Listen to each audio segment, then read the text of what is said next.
saatu tästä vai?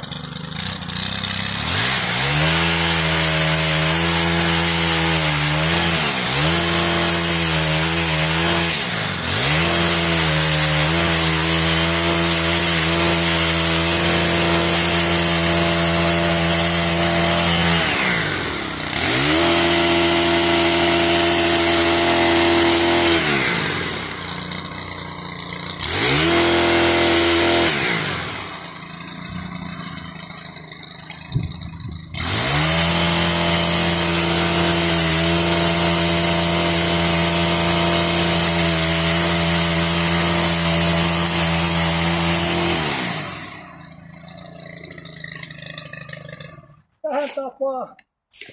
Tässä tuli aika saatanasti ja purujakin on vaarana tulla silmät täyteen, eli tämmöiset pystypuisten leikkaamiset viimeiseksi hommaksi, ettei homma pysähdy siihen, että on täynnä omenapuruja silmät.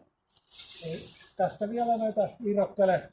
Tähän jäi roikkuun näitä mun leikkaamia. Vähän tuolta teleskooppisahan ilman moottoria ja vetellen ne alas. Nyt tähän piti tulla talon nurkkaan riittävästi ilmaa, että talonmiespalvelu Tampere kiittää poistuu hakee teleskooppisahaa semmoista, jolla saa revittyä noin alastosta ne oksit.